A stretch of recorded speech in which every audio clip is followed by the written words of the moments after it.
Y doctor, si le parece, continuamos nosotros con el resto del Congreso. Primero, pidiéndole que nos completen la encuesta de opinión, más allá de la opinión que han volcado justamente en el chat, que ahora también completen la encuesta sobre este bloque. Para nosotros, reiteramos, siempre es muy interesante conocer la opinión de ustedes. Y por supuesto, invitarlos a seguir tuiteando, porque esto continúa. Hemos terminado el bloque de robótica, se entregarán estos premios, tanto este como el del siguiente bloque, nuevamente cuando nos encontremos luego en el bloque de cibercultura, pero ahora vamos a ingresar en el bloque de Social Dynamic, un bloque que se las trae, se los puedo garantizar. Por eso, para ir, Bernardo ¿no? Uberman está realmente muy afilado. De hecho, acá lo tenemos Sí, acá no, a no. Alejandro Cortés, el moderador, con el cual estuvimos intercambiando hasta largas horas de la noche. No de hoy, sino de hace varios días que venimos trabajando con Bernardo y realmente es un bloque que no se lo pueden perder. Así es, tuve la oportunidad de verlos, escucharlos, así que doy fe totalmente de ellos desde mi lado, desde justamente escuchar a gente que sabe mucho del tema. Entonces, en principio les voy a pedir a los dos que me permitan invitar al público a que comiencen a tuitear con el hashtag @City, numeral City, y participar por el resto de los premios que todavía continúan, en este caso, que alcanzan a los 5 millones de pesos. No se olviden que el último premio es una compu que en realidad nos ofrece Notebook Exo Smart Pro, así que para eso la condición es que deben haber tuiteado a lo largo de todo el Congreso. ¿Está bien? Así que bueno, realmente los invitamos a tuitear en este caso para seguir participando del sorteo. Y en este caso, iniciando el software, perdón, el bloque de Social Dynamics, deberemos tuitear @City, numeral City, numeral social. Y de esta manera participarán por el sorteo de este bloque una pizarra magnética, un auricular inalámbrico, un servicio de hosting ilimitado con dominio incluido por un año y un kit de productos de escritorios. A partir de este momento, a tuitear. Y ahora sí, si me permiten, voy a presentar a quien en realidad es el moderador de este bloque, el doctor Alejandro Fernández. Es director del Centro de Investigación LIFIA de la Universidad Nacional de La Plata. Es profesor titular con dedicación exclusiva en la Facultad de Informática de la misma universidad. Docente investigador de nuestra Universidad Abierta Interamericana. Es investigador independiente en la Comisión de Investigaciones Científicas de la provincia de Buenos Aires, habiéndose graduado como licenciado con el título de doctor en Universität Hagen, en Alemania, mientras trabajaba como investigador en el Instituto Fraunhofer en varios temas relacionados al trabajo colaborativo asistido por la tecnología y la ingeniería de software. En la actualidad, su interés de investigación se enfoca en la ingeniería de software cuántico, siendo coordinador de la Red Iberoamericana para la Ingeniería de Software Cuántico. Estimado Alejandro, es un gusto nuevamente contar con tu presencia. Lo invito a moderar su bloque. Hola, buenas tardes. Gracias, Edelmar, por la presentación. Gracias, Marcelo y la UAI por la invitación. Y al Caeti. Para mí es un honor estar acá, pero además es una caricia poder compartir este espacio con Bernardo, que es un referente. Así que sin demorar mucho más tiempo y ya con el puntapié que nos dieron quienes estuvieron en el bloque anterior hablando de inteligencia artificial, lo presento a Bernardo, que es uno de los referentes en el tema y tiene mucho para decir. Y aprovecho para irles comentando que, si bien yo, como todos los años, voy a intentar acaparar las preguntas y quedármelo a Bernardo para mí solo, ustedes pueden ir enviando por el chat o como vienen haciendo hasta ahora las preguntas, que yo voy a intentar mechar algunas de las preguntas de ustedes con las mías. Bueno, y paso a presentar a Bernardo Uberman, que ya no necesita presentación porque es un fijo de esta conferencia es un amigo de la casa, pero igual se merece el honor de que lo presentemos formalmente. Es vicepresidente de Laboratorios de Sistemas de Próxima Generación de Cable Labs, donde su investigación se centra en redes de información. En particular, sus proyectos se enfocan en inteligencia artificial al servicio de las redes y las redes cuánticas. Fue vicepresidente senior en Hewlett Packard, senior fellow y director del Laboratorio de Diseños de Mecanismos y profesor consultor en el Departamento de Física Aplicada y el Programa de Sistemas Simbólicos de la Universidad de Stanford. Es de base doctor en física de la Universidad de Pensilvania y entre sus trabajos ha hecho contribuciones pioneras en temas de teoría del caos, sistemas multiagentes, y trabaja mucho en lo que tiene que ver con entender la intersección entre la economía, la sociedad y ciencias de la computación. Ha sido profesor visitante en múltiples lugares, recibido múltiples reconocimientos, ha publicado libros, pero para nosotros algo muy importante es que es profesor honorario de la Facultad de Tecnología de la Información de la UAI. Lo consideramos en este lugar uno de los nuestros. Bueno, mi presentación no es nada respecto a lo que va a ser, lo interesante que va a ser su charla. Así que preparen las preguntas y Bernardo, si estás ahí, te escuchamos. Bueno, muchísimas gracias. Espero que me escuchan bien. Sí, perfecto, perfecto. Bueno, gracias. Muchísimas gracias por la presentación. Es un placer nuevamente estar en este congreso. En una época lo hacía de manera física, estábamos todos en un lugar. Ahora todo esto se ha transformado en una red virtual, pero sin embargo es el placer de estar acá. También escuché un pedazo de la sesión anterior y realmente no solamente aprendo, sino que veo cuáles son las preguntas que la gente se hace y los temas que hoy en día son tan candentes en todo el mundo, no solamente en la Argentina. Mi presentación es sobre tecnología y comportamiento humano. Parecería un título medio pretencioso, pero quiero darles un enfoque sobre realmente cosas que han estado pasando, que a veces en la velocidad con que vivimos no podemos apreciar, y también un poco lo que se viene o lo que se está viniendo, y también inyectar un poquitito de realismo en todo este optimismo de esta nueva burbuja que es la inteligencia artificial. No quiero decir que soy pesimista al respecto, pero quiero mostrar algunos ejemplos de cosas que por un lado asombran una barbaridad y por otro lado, y que generan inquietudes muy, muy grandes, y por otro lado también nos hacen sentir un poco más modestos de lo que nos sentimos hoy en día. Para hacer la presentación creo que lo que tengo que hacer es hacer el share y mostrar mis slides, o lo hacen desde allá, Alejandro. No, sí, intentá compartir vos, creo que tenés permiso, a ver. Ok, muy bien. ¿A dónde estoy acá? Ok, let me share, just a second. Ok, a ver si Fantástico. llega. Bueno, ahí se ve toda tu pantalla. Bueno, lo que yo quiero es que vean mi presentación. Ok. ¿Se ve ahora? Perfecto, ahí se ve centrado en tu presentación. Bueno, Listo. muy bien, gracias. Bueno, el título, como ya saben, tecnología y comportamiento humano. Y voy a hacer un esbozo terriblemente pretencioso, porque me voy a ir hacia 5 millones de años anteriores a nuestra presencia hoy en día en el planeta. O sea, la idea esencialmente que quería presentar es que a pesar de que los seres humanos somos el pináculo de la evolución, de manera natural, muchísimos otros animales y seres biológicos tenían muchísimas ventajas respecto a los humanos.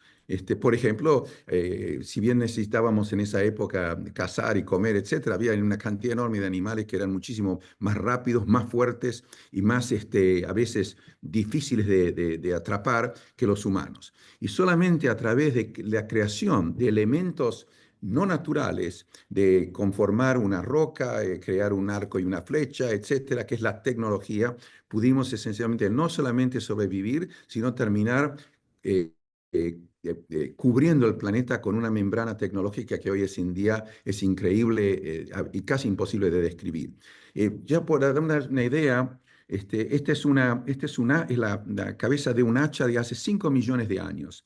Así que en esa época, todavía, a pesar que creíamos que nadie tenía inteligencia, a alguien se le ocurrió en algún momento dado que una piedra afilada de esta manera que se podía poner en la mano, podría ser utilizada o con la mano, a lo mejor ponerle un palo, que sea, para poder cazar o defenderse de alguien de una manera más efectiva que con tus manos y brazos. Voy ahora a hacer un paso aceleradísimo de varios millones de años.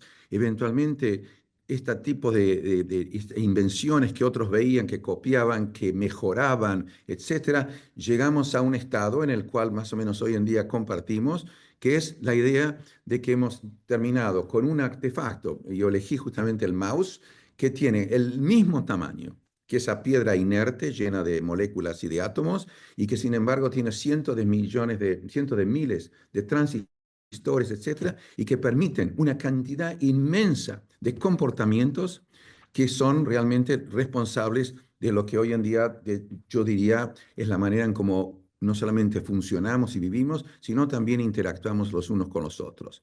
Así que el problema de la velocidad, que en una época éramos mucho más lentos, se terminó transformando en algo donde somos extremadamente rápidos. Nos movemos rápido, calculamos más rápido que nuestros humanos con la cabeza, porque tenemos calculadora, podemos planear, interactuamos con otros. Las transacciones económicas que hoy en día pasan en el planeta son asombrosas, aunque las tomamos, las descontamos como obvios y triviales. Hoy en día uno puede comprar cosas en cualquier otro lado, transferir dinero, títulos de propiedad, etcétera, esencialmente pegándole a ese mouse un golpe y eso anda. Con eso se ha creado una red global de interacciones entre el mundo. No tengo que describirla porque todos los usamos desde WhatsApp hasta esta conferencia usando Zoom. También están apareciendo tendencias enormemente importantes de generar consenso sobre ideas que a veces no son muy buenas, a veces son muy buenas. Elecciones están determinadas hoy en día por mensajes que alguien genera y que la gente pasa a otros sin verificar si son realmente legítimos o no, o falsos o no. Es un problema enorme del cual muchísima gente se preocupa, pero con todo, yo creo que hay algo para celebrar acá. No estamos todavía en la foresta con una piedra tratando de ver si podemos encontrar un elefante para comerlo. En fin, eso es la parte más interesante. Así que si lo ven desde un punto de velocidad, lo que hemos generado es cosas y tecnologías que nos permiten funcionar de una manera eficiente y con una velocidad increíble comparada con las propiedades físicas y químicas del cuerpo humano, que son mucho más lentas, incluido el cerebro. Y vamos a hablar de eso un poco más. Ahora, no siempre la velocidad es algo deseable. Justamente el otro día, en una charla muy linda que tuvimos con de Vicenzi, con el doctor de Vicenzi, y Alejandro también estaba, hablábamos exactamente de cuáles son los trade-offs, ¿no? Y acá les voy a dar un ejemplo que yo diría trivial, pero sin embargo muy interesante. Hoy en día muchísima gente puede tomarse un tren en la Argentina, en cualquier parte del mundo, y disfrutar, si el tren va por un lado lindo, del hermoso paisaje que uno ve. Y es realmente, lo haces en tren, lo haces en auto, etcétera. Sin embargo, en los últimos 10, 15 años, aparecen trenes ultra rápidos, los he tomado en Japón, en Europa y en Estados Unidos, donde la visión de la ventana se termina en esto. ¿Okay? Así que uno hasta diría, ¿para qué se ocuparon de hacer una ventana en el tren? Digamos, no hay nada para ver. Y yo creo que ese es un problema muy interesante, que no solamente pasa cuando uno está en un tren, pasa cuando, como alguien dijo el otro día, la capacidad de escribir con un lápiz o una lapicera casi se ha eliminado porque todos estamos escribiendo con las computadoras. Enorme cantidad de cosas que uno hacía en una época con lentamente y con placer, etcétera, han sido reemplazadas con cosas veloces que, sin embargo, no nos hacen necesariamente más felices. Okay. Nada. Esa es la parte más visual. El problema de tener la capacidad de tomar decisiones rápidas, muy rápidas, más rápidas que reflejos humanos, crean también problemas muy grandes.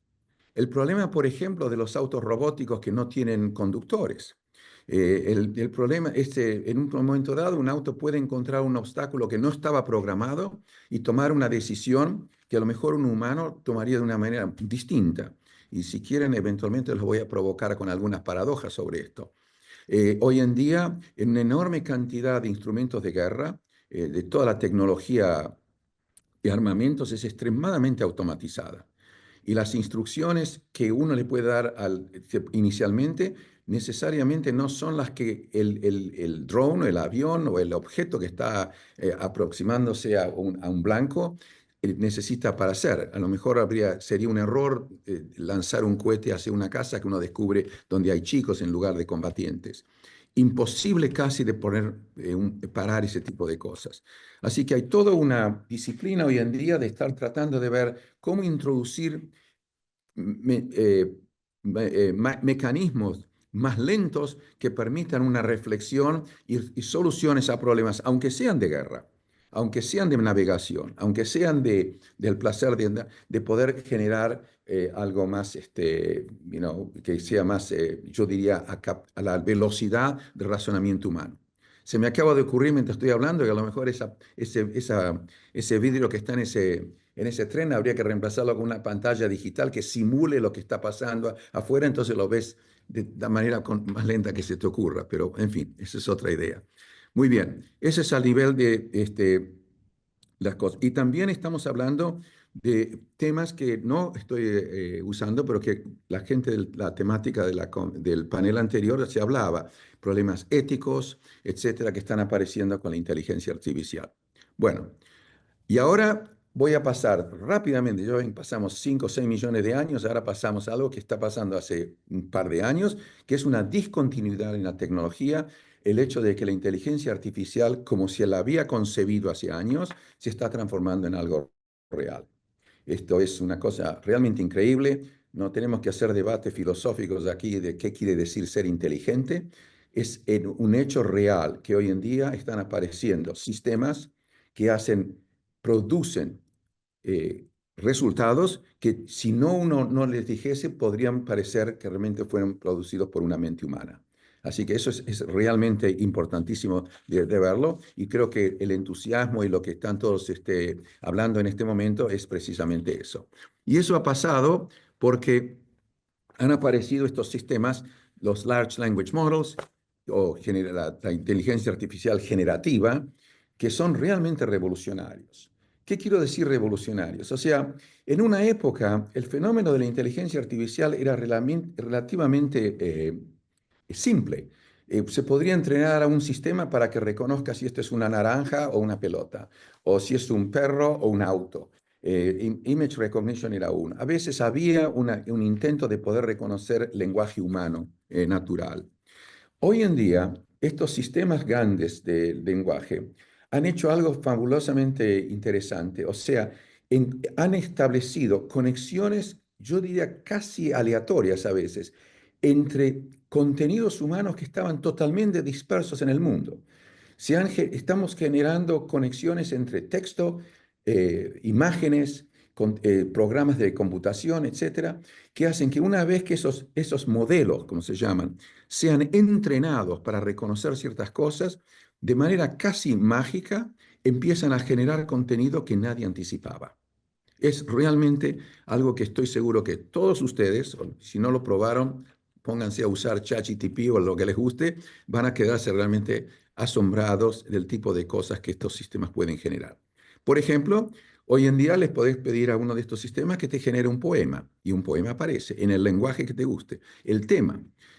También podés hoy en día con DALL-E se pueden generar vídeos, pero extremadamente novedosos, de una calidad muy, pero muy buena y también generar imágenes artísticas que generan un placer enorme en el observador.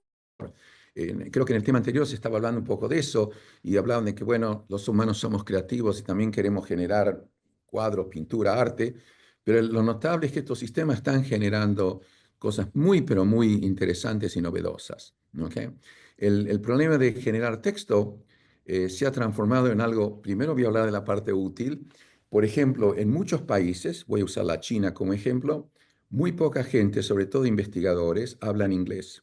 Cuando quieren publicar un trabajo basado en resultados muy buenos que han obtenido, en una época les era imposible acceder las revistas científicas del occidente porque el problema era el lenguaje. Hoy en día le piden a ChatGPT que le escriba en el trabajo y lo escribe. La parte fea es que hoy en día ChatGPT está generando trabajos que nunca han sido hechos por humanos. Así que ni se sabe bien si esos resultados tienen algún valor científico o técnico. Pero ese es un problema muy, muy grande, tratar de resolver eso. ¿Okay? Pero quiero decirle que hay, digamos, estas cosas han creado una revolución en la manera como se hace. Otro fenómeno, mucha gente en todo el mundo está generando libros, publicando libros generados por ChatGPT, que son relativamente buenos. Ahora voy a hablar un poco más de eso. O sea, si uno no tiene una gran imaginación, pero tiene la idea de que a lo mejor un libro, un tema, qué sé yo, de policial en una cueva en algún lado en el mundo media remota, puedes pedirle a uno de estos sistemas que te lo escriba y lo va a hacer. Y hasta te lo puedes corregir y pedirle que genere más emoción o menos, etc. Hay hasta maneras de cuantificar la emoción en esto. Quizás estoy hablando un poco rápido porque soy consciente del tiempo, pero quiero llegar a alguna de las cosas que es probable que les llame la atención. Bueno, el problema es cuán revolucionario. Bueno, ahora les voy a mostrar dos ejemplos realmente revolucionarios.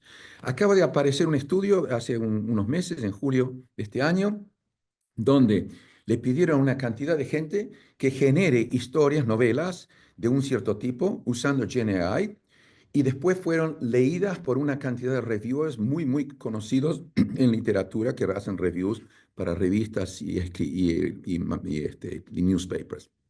Y esta gente descubrieron que estas novelas eran mucho mejor y más interesante que las novelas que otra gente se le había pedido que generen y que había hasta había un premio financiero en esto. Lo notable de todo esto, si bien estas novelas generadas por el GenAI eran más interesantes que las otras, eran muy parecidas las unas a los otros en el contenido. O sea, es interesante, se genera mucha novedad, pero es una novedad sin mucha diversidad. Eventualmente es como si uno entraría en una librería común en Buenos Aires, donde fuese, y descubriría que todos los libros más o menos son del mismo tema. Sería un poco distinto, pero no hay una gran diversidad de temas en los libros. Esto es un problema muy interesante, porque genera algo que yo he trabajado durante bastante tiempo, un dilema social. Desde el punto de vista individual, para mí me es más conveniente generar una novela con ChatGPT, se lo pongo ahí, me voy a dormir y al día siguiente la tengo escrita, que ponerme a escribir yo, tener que generarla, corregirla, etc. Ustedes saben lo difícil que es escribir algo. Sin embargo, o sea, del punto individual es mejor para mí, mi utilidad. Colectivamente, todos sufren, porque eventualmente genera un contenido no diverso, no muy interesante. ¿Okay? Así que ahí ven, pero están viendo yo diría hasta el principio de un fenómeno de generación de contenido que eventualmente es probable que reemplace muchísimas de las cosas que vemos hoy en día. Ahora viene otro ejemplo que aún es más asombroso y apareció hace un mes y medio en la revista Science. Hicieron un concurso donde pidieron a 50 investigadores que produjesen propuestas de investigación que se pueden mandar a cualquier ente que financia investigación. National Science Foundation, o sea, sean propuestas en serio, por las cuales se les pagaba a esta gente. Les pagaban bastante dinero y si encima eran aceptadas, en principio, recibían más. Estas propuestas fueron mandadas a reviewers que ni sabían si venían de ChatGPT o no, eran reviewers, y también le mostraron a esta gente propuestas escritas por científicos humanos, hechos de sangre y hueso y carne como todos nosotros. Y lo notable es que la evaluación de esta gente mostró que las generadas por el ChatGPT eran mucho más excitantes, excitantes yo diría, más interesantes que las generadas por humanos. Estoy seguro que hay cualquier cantidad de gente en esta audiencia que me va a decir por qué eso pasó. Los humanos son más cautelosos, a lo mejor ese día estaban de mal humor. Lo importante es que estas máquinas pueden hacerlo. Y no estamos hablando de reconocer un perro o un caballo, estamos hablando de realmente generar contenido que es novedoso y que tiene valor. Sin embargo, la sugestión era que, bueno, no eran tan factibles de poder, esas propuestas de investigación científica no eran tan factibles de poder reducirlas a la práctica como eran las generadas por humanos. Pero eso, ya, podemos hablar de esto un poco, pero yo creo que no es una objeción muy, muy grande. ¿Ok? O sea, acá ven donde esto apunta. ¿Por qué la gente se excita? ¿Por qué la gente imagina cosas que hoy en día realmente son asombrosas? Y entre paréntesis, voy a decir algo que a lo mejor va a resultar medio deprimente a mucha gente en la audiencia. Vamos a empezar a reemplazar a gente que se dedica a hacer software. Un software engineer hoy en día tiene la competencia de irse a ChatGPT y sacar programas enteros en Python que ya están hechos para ustedes o para nosotros. O sea, la posición de preeminencia de un software engineer está siendo reemplazada por gente que sabe cómo escribir prompts o preguntas a estos sistemas. Porque la idea de que yo puedo programar algo, etcétera, a gran velocidad, etcétera, hoy en día muchísimos de estos programas los pueden generar estos sistemas que ya estamos hablando ahora. Ok. De esta es la parte donde muestro lo revolucionario que esta tecnología es. Ahora voy a hablar un poco lo que realmente está pasando. Una de las cosas que está pasando después de un inmenso, inmenso entusiasmo, sobre todo donde yo vivo, sobre todo estos startups, etcétera, que estamos pegándole a una pared. ¿Por qué? Por varias razones. Y ahora las voy a enumerar rápidamente porque miro el reloj y me doy cuenta que me estoy casi excediendo en mi tiempo. Primero, ¿cuán económicamente factibles son estos sistemas? Yo no sé si ustedes tienen una idea lo que cuesta esto. Por ejemplo, ChatGPT-4 costó la energía, no hablemos ni de la parte de computación, la energía eléctrica que se necesitó para andar esto, podría haber dado electricidad a 50 casas grandes americanas por un siglo. Un siglo. Eso es lo que cuesta hacer un ChatGPT-4, desde el punto de vista eléctrico. Tal es así que la semana pasada, y lo puse ahora en el slide, se anunció una cosa para mí asombrosa. Hace unos 25 años, una central nuclear de generación de energía en el este de los Estados Unidos, Three Mile Island, fue cerrada porque hubo un accidente que no mató a nadie, etcétera, pero la gente se asustó y realmente paró casi toda la evolución de las centrales nucleares en Estados Unidos por un par de años. Ahora las cosas están cambiando, por suerte. La semana pasada se anunció que Meta, la compañía que se llamaba Facebook, va a empezar a utilizar uno de los reactores nucleares en Three Mile Island, que cuesta una fortuna poner eso de vuelta en marcha, etcétera, para poder alimentar con electricidad uno de los grandes data centers que están usando para el sistema que ellos tienen del modelo Llama, que ellos están usando en generación en Generative AI. Para darles una idea, hablemos lo que cuesta entrenar. $100 millones para entrenar un modelo. La próxima generación, que será GTP5 o lo que sea, $1.000 millones. Y después de esto, el otro día la revista Economista hacía una proyección, $10.000 millones. Se dan cuenta que esto es un costo inmenso. ¿Okay? Y otro más, para hacer un query, todos hacemos query, nos gusta hacerlo con Copilot o lo que te gusta, le cuesta a la empresa que te da la respuesta $2.400 por query. Un ejemplo, $223.000 costó responder una encuesta donde pedían un sumario de la situación financiera de 58.000 compañías en el mundo. Por supuesto, el usuario está encantado, escribe esto y aparece. La empresa que te lo está dando le está costando $200.000. Y la pregunta es, ¿de dónde sale esa plata? Ese es el problema. Nadie tiene una idea de cómo sacar dinero de esto. Nada, salvo entusiasmar a los venture capitalists que te ponen dinero porque saben que de acá a un año ellos se pueden salir de esto, vender la cosa que todavía no genera ganancias y ellos ya son ricos. ¿Okay? Es un problema muy grande. Y no hablemos de un problema que voy a en un minuto voy a mencionar. El problema es que nos estamos quedando sin contenido para entrenar esto. Todos estos sistemas se han tragado, se han llevado todo el contenido generado por humanos en todo el sistema global del Internet. ¿Okay? Nos estamos quedando sin contenido. Vamos a hablar de eso en un minuto. Bueno, y como yo lo dije antes, a nadie se le ha ocurrido cómo realmente hacer dinero con esto. Y no estoy exagerando. De eso podemos hablar en las preguntas. Bueno, una más, que es interesante. ¿A alguien se le ocurrió Bueno, si todo el contenido generado por los humanos ya se ha ingestado en los sistemas de inteligencia artificial, ¿por qué no usamos el contenido producido por los sistemas generados de AI? Que es una buena idea. En el fondo es un sistema canibalístico, está generando cosas que te las comes y las pones dentro de los modelos. Se han hecho varios estudios y lo interesante es que cuando usas contenido generado por estas máquinas para entrenar los nuevos modelos, la calidad de las respuestas se deteriora de una manera casi exponencial rápidamente. Así que eso no funciona. La idea de que, bueno, generas arte y usas ese arte para generar más, hay ejemplos, no tengo tiempo de mostrarlos, donde realmente lo que aparece eventualmente es ruido. ¿Ok? Así que eso no funciona y también alguien va a tener que tener alguna solución. Y no hablemos de todo el problema de propiedad intelectual, de usar todo este contenido sin pedirle permiso a nadie. ¿Ok? Que eso también es un problema muy, muy grande que está terminando siendo un problema judicial. Bueno, miro el reloj. Me imagino que ya están todos un poco bostezando, así que termino con esto. Quiero decirle, esto sigue siendo una cosa extremadamente excitante, pero necesitamos nuevas ideas y nuevas maneras de comercializar toda esta tecnología, porque les puedo predecir que si esto no funciona, si esto no se resuelve, de acá a un año les va a costar mucho dinero a ustedes hacerle una pregunta a ChatGPT.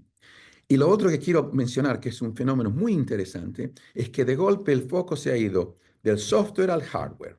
La empresa Nvidia, que produce los chips estos famosos que son son graphic processors esencialmente, es la empresa que hoy en día hace estos chips. Son carísimos, no hay manera de satisfacer la demanda y si no hay una manera clara de poder generar nuevos chips que no cuesten mucho, no solamente en dólares, sino en la cantidad de electricidad que usan, también va a terminar haciendo que este avance eventualmente cada vez se haga menos rápido y eventualmente pare, con muchas otras cosas. Con eso también quiero decir que hay muchísimo para celebrar. Así que muchas gracias y termino ahora. Bueno, muchas gracias, Bernardo, a vos. En este momento es donde te tendríamos que dar un aplauso. Te aplaudo yo, pero sé que están todos aplaudiendo. Si estuviésemos en el aula esa, estarían ahí todos aplaudiendo. Acá en el chat ponen muy interesante, muy interesante. Como siempre, siempre digo lo mismo y siempre es cierto. Uno se prepara para hacerte preguntas interesantes y vos nos corres el arco. Cada vez nos llevas más lejos. ¿Sí? Así que muchas gracias. Vayan tirando las preguntas por el chat, que yo voy a intentar encontrarlas, porque son miles. Aprovecho y empiezo yo. Y empiezo con una infidencia, una confidencia. 5 minutos antes de que comenzara nuestro bloque, me acordé que tenía que presentarte y para eso tenía un script que siempre me envía la universidad. Que si bien ya lo dije un montón de veces y me acuerdo gran parte de tus antecedentes, me gusta leerlo para ser respetuoso. Cuando lo abro veo que estaba en inglés. Entonces dije, uy, tengo que no solo tomar los puntos más interesantes, sino que además traducir on the fly. Entonces dije, no, a ver, vamos, esto es para ChatGPT. Se lo tiré a ChatGPT, me lo pasó en español, mucho mejor que lo que yo lo podía haber pasado, y de ahí eso era lo que yo tenía como referencia mientras te presentaba. Fui bien práctico, pragmático, directo, y luego me pregunté, qué desprolijo de mi parte, ¿no? ¿Soy mejor profesional o crecí al haberle pedido ayuda a ChatGPT? ¿Creció mi relación, mi vínculo con Bernardo, mi vínculo con el City? Porque que lo resolví rápido, y si yo no lo contaba nadie se daba cuenta. Pero crecí yo con ese ayudante. Los ayudantes normalmente, cuando tenemos asistentes, aprendices, nos hacen crecer a nosotros también. En ese tener a alguien que nos ayude, lo formamos y nos formamos. No sé si pasa esto con el ChatGPT, con esto de delegarle al ChatGPT. Entonces mi pregunta, que repito ahora en público, pero ya la estuvimos discutiendo, mi primer pregunta, que ya la estuvimos discutiendo entre semana, es, además de perdernos, digamos, vayamos con el ejemplo de, por ir rápido, nos perdimos el paisaje. Por haberle pedido a este asistente, haberle tirado las cosas a este asistente, no nos perdemos de crecer, no nos perdemos parte del proceso de haber hecho las cosas nosotros. Eso es lo primero que te quiero preguntar, Bernardo. ¿Qué opinas de eso? De qué nos perdemos por delegarle a este aparatito cosas y después tomar lo que nos da y perdernos el proceso de haberlo hecho nosotros. No, yo creo que, pido perdón, mi castellano cada vez está peor, tendría que usar ChatGPT. Es un trade-off, es un trade-off. Son dos cosas. A veces la eficiencia es esencial. Esos trenes ultra rápidos me permiten irme de París a Londres en 2 horas y media. En una época llevaba todo un día. Y aún en avión, irte al aeropuerto, subirte, esperar a subir al avión, etc. O sea, hay un problema de eficiencia. Hoy resolviste un problema muy interesante, no porque soy yo a quien tenía que introducir, sino que 5 minutos antes tenés un problema ahí, te lo resolvió en 5 minutos. Si vos te hubieses puesto a escribirlo, traducirlo, sacar esto, te hubiese llevado 1 hora y media y te hubieses perdido la sesión. O sea, ahí viste un caso muy donde tu utilidad está basada en un fenómeno de velocidad, de tiempo corto. A veces la utilidad que tenemos de algo es exactamente del otro lado opuesto. Una caminata en una foresta hermosa con alguien con quien estás muy enamorado, cuanto más lenta, mejor.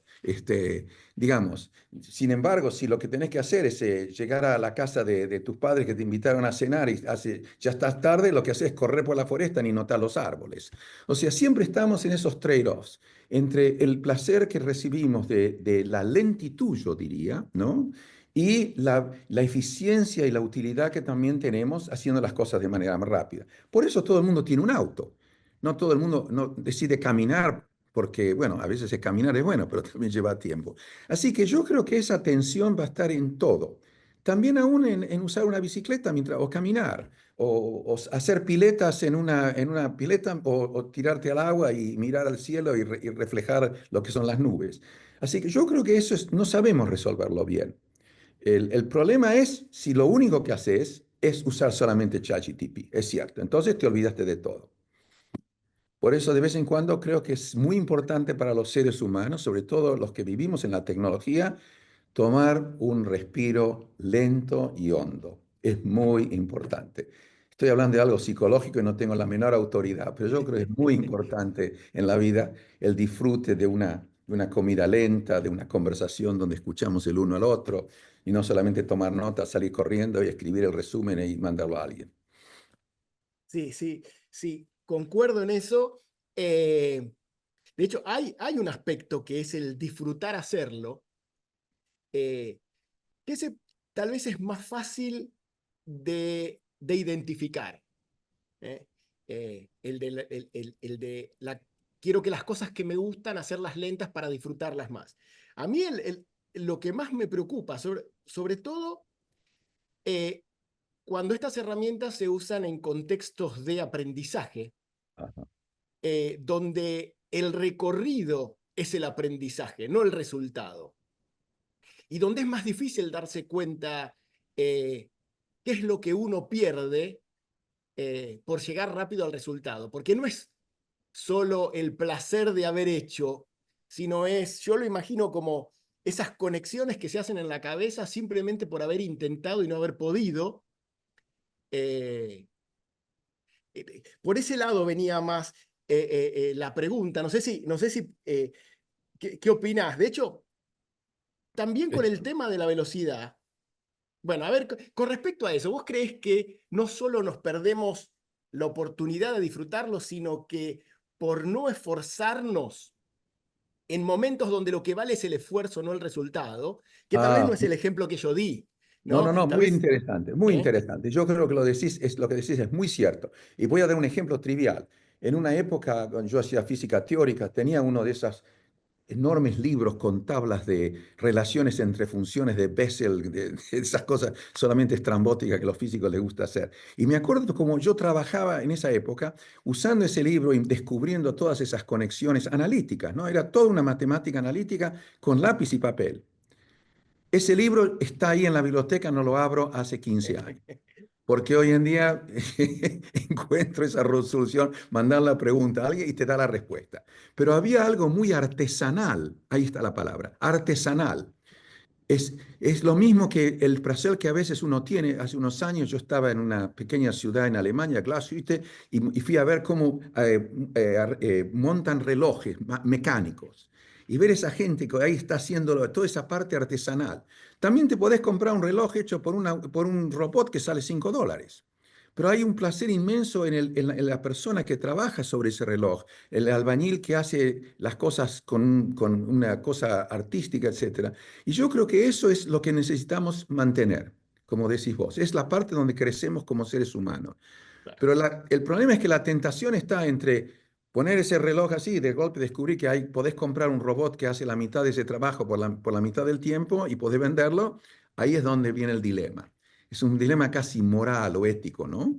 Sí, Este, pero sí. tenés razón. Yo creo que lo que estás diciendo, uno crece viendo, haciendo toda esa parte, yo diría, artesanal en la vida, que también es técnica, ¿no? Sí, Escribir un sí, sí, sí. programa, etcétera. Sí. Sí, de hecho ahí llevas al otro tema que dijiste que íbamos a tratar en las preguntas y ya encontré una de las preguntas. Alguien de la audiencia preguntó, Cristian, que tiene que ver con el aspecto económico de esto, ¿no? Vos decías que todavía no saben las empresas cómo hacer plata cómo monetizar el servicio que están dando. Cristian, de la audiencia nos dicen que ellos están trabajando con IA y Machine Learning y ellos como usuario sí le están sacando el jugo porque automatizan tareas, ¿no? Dice, aplican a procesos de control. Entonces, aparentemente, mientras las empresas que hacen estos productos todavía no saben dónde está el negocio, hay ya usuarios que están haciendo negocios eh, Sí, con esto.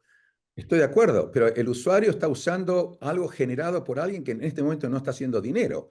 Es lo mismo que decir, mira, gracias a la electricidad puedo tener luz en casa en vez de tener que usar velas. El problema es quién está pagando por la usina. Claro, Ese es el un día problema se va a real. quedar sin negocio y la va a pagar.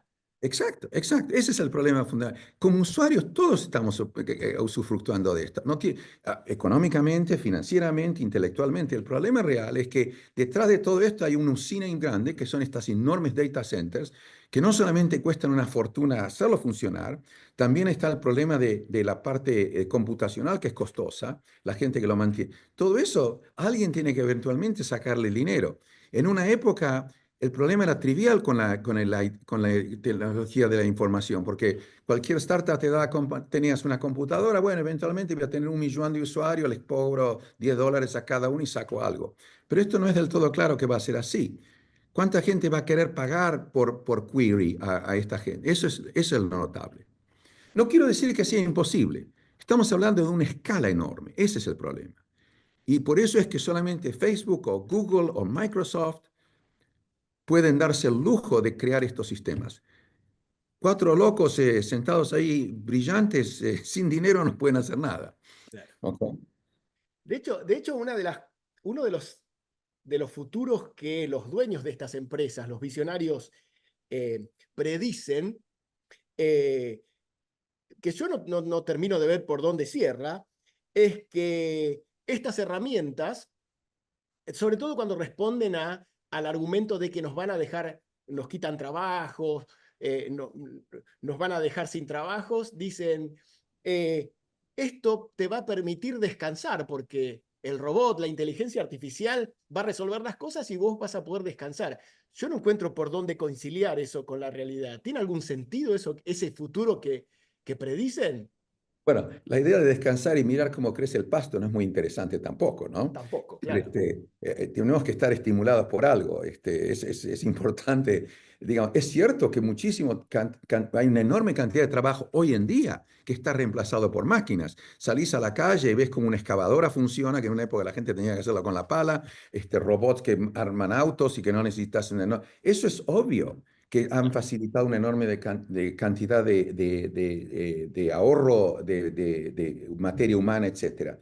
Y yo creo, entre paréntesis, que eventualmente, como pasó con todas estas tecnologías, va a haber nuevos trabajos, va a haber nueva gente, no habrá software engineers, pero va a haber ingenieros que hacen prompting, que saben cómo hacer preguntas a estos sistemas para generar cosas interesantes. Por ejemplo, ya está pasando un poco aquí. Sí. ¿No?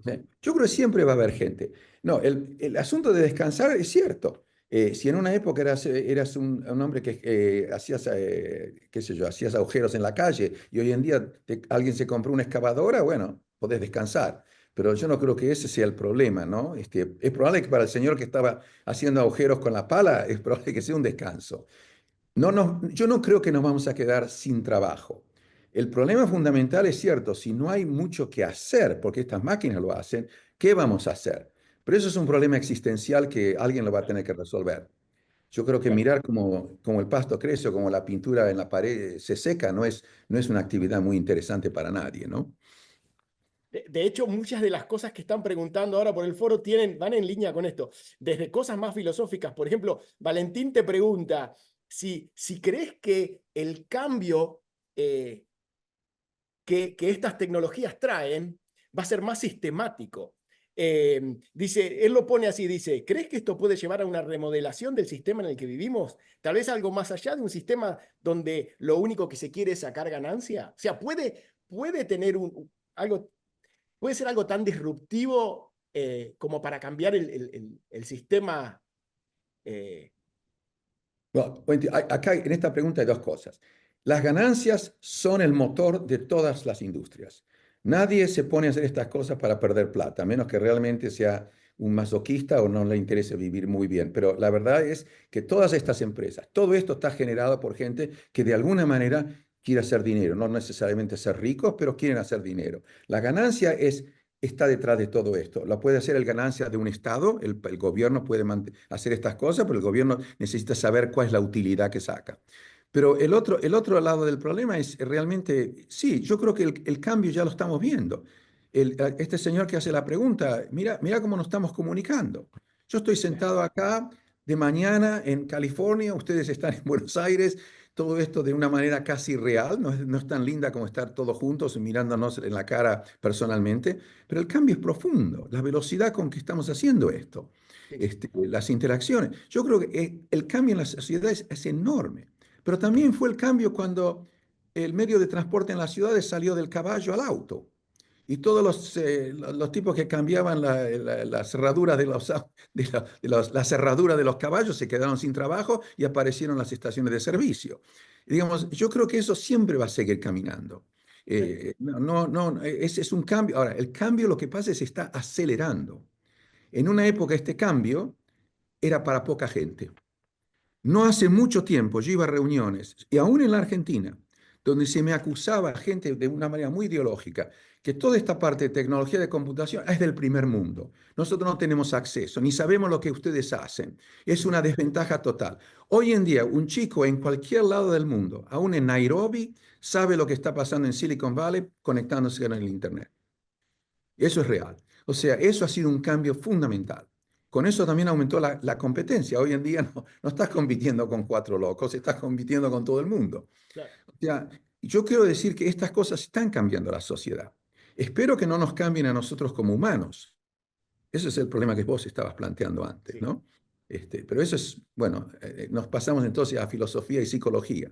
Pero yo creo que esto Te, está cambiando, es obvio.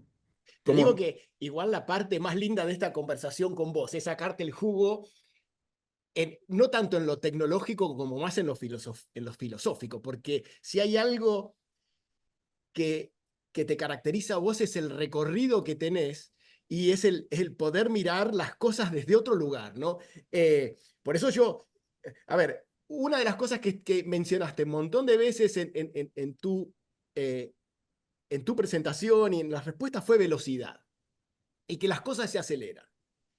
Entonces, con respecto a eso, por ejemplo, yo te preguntaría, nosotros, porque claramente las máquinas van a seguir acelerando.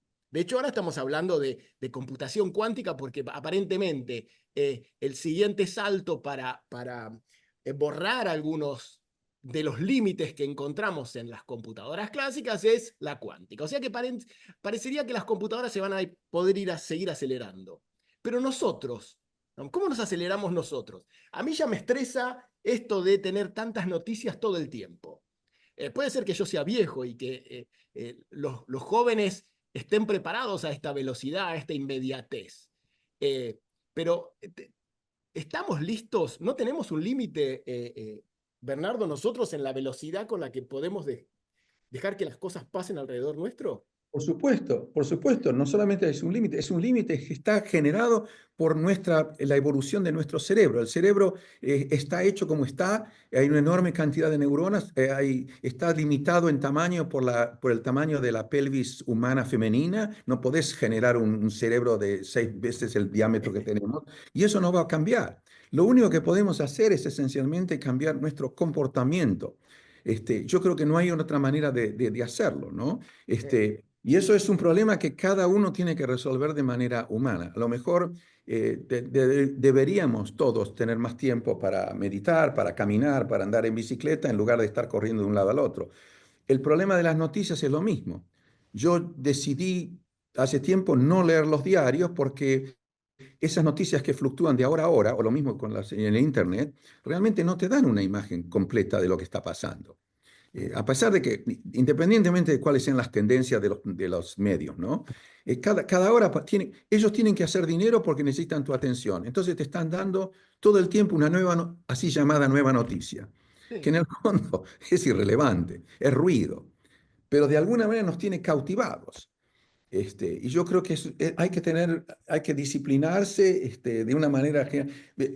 Mi hijo se ha comprado un aparato que tiene en la pared donde pone su teléfono y lo cierra con llave y no se puede abrir con clave por 6 horas. Entonces puede trabajar, estudiar, etcétera. Porque ese teléfono, ese elemento visual, era una tentación que él no podía resistir. Eso es lo que él hizo. Se compró una caja fuerte, esencialmente, ¿no? Sí. Pero no todos podemos hacer eso. Yo creo que, sí, es filosófico. Yo creo que terminás preguntándote como humano cuánto de esto te favorece, desde ya que yo disfruto muchísimo de todas estas cosas, pero también quiero tener una sensación de que estoy viviendo a la velocidad humana, ¿no? Que es una velocidad muy, muy lenta, que está dada por fenómenos evolutivos que no podemos cambiar. Yo no puedo correr a 50 kilómetros por hora. No hay nada que hacer. Para eso me tengo que subir a una motocicleta que también te puede dar placer, pero es otro problema. Así que cuando me decís filosófico, me da un poco, me siento avergonzado porque de filosofía me gusta leer, pero no soy filósofo profesional. Pero creo que necesitamos, eso sí quiero decirlo, porque mucha gente me pregunta a mí sobre mis perspectivas, necesitamos un poco más de humanismo en toda esta tecnología. El humanismo que viene de estudiar los clásicos. Mucha gente se preguntó esto durante muchos siglos y hay respuestas. Lo que pasa es que no las escuchamos, no nos interesa, pero creo que no es una crisis, pero es un problema, es el que te planteaste vos. Sí, sí, sí, sí. De hecho, te iba a preguntar, y Marcelo, si está Marcelo por ahí, seguro Marcelo va a querer preguntar algo. En algún momento, si querés, te doy la palabra, Marcelo, como presidente del City, podés. Vos interrumpime nomás. O interrúmpanme cuando se nos termine el tiempo. De hecho, esto te pregunto, Bernardo, esto que hizo tu hijo, esto que hiciste vos, ¿hay una tendencia de, de desconexión, de gente que se va de rosca y necesita forzarse una desconexión? Yo por ejemplo, Enorme. no sabía lo de la cajita, no sabía, pero yo me desinstalé aplicaciones porque no me hacía Enorme, bien. enorme, sobre todo en Silicon Valley, es extraordinario. La cantidad de gente que hoy en día hace yoga y meditación, cosa que hace unos años se veía mucho menos. La cantidad de lugares, el otro día en San Francisco podés ir un domingo soleado, hermoso, de verano, otoño, lo que sea, y encontrás partes que se dicen off the grid. Hay parques donde hay zonas donde no hay cobertura de wifi, ni de teléfono, ni nada, y está lleno de gente. Familia, gente joven, caminando, corriendo, haciendo cualquier cantidad de cosas, sin teléfono, sin computadora. O sea, se nota una enorme necesidad que la gente tiene de hacer esto. Yo precisamente, bueno, esto es una cosa muy personal, a mí me gusta, yo medito hace años, etcétera, pero notas en muchísimas cosas, las conversaciones sobre esto, las academias de yoga en todos lados están apareciendo, la cantidad de gente que se sintoniza con programas sobre cómo vivir mejor, tener una vida más sana mental, no correr tanto, porque en el fondo estamos creando una sociedad ansiosa, ¿te das cuenta? La ansiedad es esa noción de que tenemos que atender a todo al mismo tiempo. Y la gente se da cuenta de eso. Y estos instrumentos generan aún más ansiedad. Sí. De hecho, yo a veces me debato entre estoy viejo, eh, eh, y en realidad hay que ver cómo están tolerando esto los jóvenes, que pueden ser desde nuestros hijos adolescentes o nuestros estudiantes.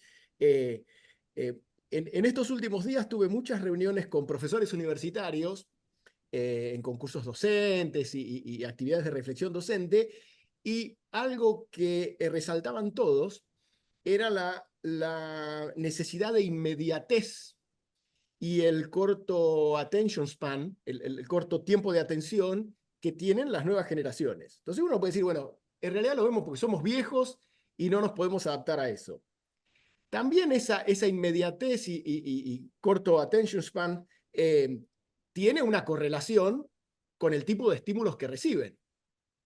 Y en paralelo a eso veo que mucha de la conversación respecto a el uso de las IA o a rediseñar el sistema educativo habla de adaptarse a estas nuevas características de los estudiantes. Y entonces me pongo a pensar, bueno, ¿es resignarnos a que alguien necesita todas las respuestas de forma inmediata? ¿O es algo contra lo que, digamos, somos viejos y nos tenemos que resignar? ¿O es algo que deberíamos revertir? Sería como resignarse. Eh, hay mucha polución, entonces, ¿peleamos contra la polución y dejamos de ensuciar el ambiente o nos resignamos? Bueno, es una pregunta muy, muy seria y yo no sé si hay una respuesta universal. Yo creo que ese es el problema. Estos sistemas generan una enorme cantidad de conocimiento, es útil, noticias, etcétera. A veces nuestra capacidad de poder elaborarlos o procesarlos de una manera interesante, nueva, está cada vez disminuyendo porque somos en el fondo perezosos. Ahí está la palabra. Hacemos estas cosas porque, ¿por qué no voy a hacer el cálculo en la calculadora en vez de estar sumando los números como en una columna? ¿Te das cuenta? Ahora, esa pereza a veces es muy interesante porque te permite resolver problemas que son muy serios de manera muy rápida. Imagínate, si querés hacer el enlace entre dos naves espaciales que se tienen que conectar, si los astronautas tendrían que hacer los cálculos a mano, bueno, no se conectan más o mueren todos. O sea, necesitas a veces sistemas rápidos de tecnología, etcétera, que resuelvan estos problemas, ¿no? Yo creo que estás haciendo preguntas que realmente son muy generales y que hoy en día, sobre todo para la gente joven que toma esto como natural, dicen, bueno, así es el mundo. Claro. Es distinto para nosotros que todavía nos acordamos cómo marcamos el teléfono con el dial. La mayoría de los chicos de hoy en día ni saben para qué es ese dial. Claro, la clave está en, digamos, y acá nos ponemos nosotros en viejos, en docentes, yo me doy cuenta que no tiene sentido seguir insistiendo con tomate tu tiempo para marcar con el dial. Sería mejor que le digas el número o que no existan los números de teléfono para comunicarte con alguien. Eso me parece un avance. Lo que no me queda tan claro es, che, tenés que desarrollar la capacidad de estar 1 hora, 2 horas prestando atención a alguien. No puede ser que tengamos que pensar, digo yo, puedo estar errado, pero soy siendo sincero, que tengamos que pensar que todo hay que transformarlo en pastillas de 15 minutos porque ese es el attention span o que hoy son 15 minutos, pero después van a ser TikToks, el tamaño de un TikTok. Estoy de Pero acuerdo. bueno. Y eventualmente la gente va a tener que decidir lo que quiere hacer. Si los hace Claro, felices eso, fenómeno. claro. No tenemos una respuesta que todo el mundo puede adoptar, ¿no? Mm. En fin. Ale, ¿me dejas Bueno, un sí, sí, bocadillo? listo, dale. Un bocadillo. A ver, ¿qué haces, Bernardo? Un gusto. La verdad, como siempre, un deleite escuchar los diálogos de ustedes, pero realmente peco un poco por más pragmático. Me parece que está bueno generar estas pastillas. Creo que está bueno que realmente exista y que exista el desafío del ser humano, porque nos gustan los desafíos y hacer lo imposible posible. Después está la decisión de cada uno cuándo usarlo. Esto que decía Alejandro, usar la calculadora cuando realmente la necesito, porque realmente está en consideración, a lo mejor, mi ascenso, mi trabajo, pero también cuando estoy aprendiendo algo nuevo, realmente saber cómo hacer las cuentas a mano. Eh, pero a mí me dejaste pensando sobre todo el tema del costo del uso de la IA, ¿no? Porque realmente si el costo si el costo de la solución a un problema es más alto que la solución, esto no es una solución. Realmente es un desafío, es un capricho que está bueno de la humanidad, está en el marco de la investigación. ¿Somos capaces de crear inteligencia artificial? Sí. ¿Somos capaces, como decía Ricardo Baiza a Yates al principio, probablemente somos capaces de crear seres pensantes cuando creemos que inteligencia general? Sí. Pero después, ¿será útil? Y no sé, capaz en este momento, este no es el momento. Esto realmente estamos muy adelantados, como ha pasado con Internet, donde tuvo que esperar un montón de tiempo para que pase. O como la inteligencia artificial, que esperamos desde los años 50 y pico para que realmente esto prospere. Pero me parece que ponerle coto o ponerle freno a esta evolución es como ponerle freno a la creatividad. Porque sí, la verdad que creo que lo que hace la investigación es realmente soñar despiertos sin importar qué y sin pensar en eso que vos decías, que vuelvo a repetir, alguien lo está pagando, probablemente lo van a pagar aquellos crédulos que creen que se van a hacer multimillonarios con esto y que realmente a lo mejor los que entraron primero en esta movida van a recuperar sus ganancias, les va a ir muy bien, y los que queden, igual que en la época de los .com, los que queden remanentes para el final son los que realmente van a llevarse las losses, es decir, las pérdidas.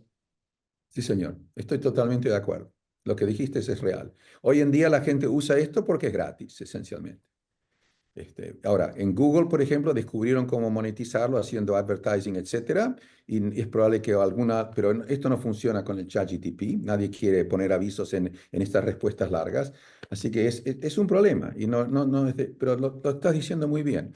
Creo que la gente tiene que ser consciente de eso. Mientras tanto, si lo quieren seguir usando, fenómeno. En la Argentina, bueno, todo el mundo se usa WhatsApp gratis.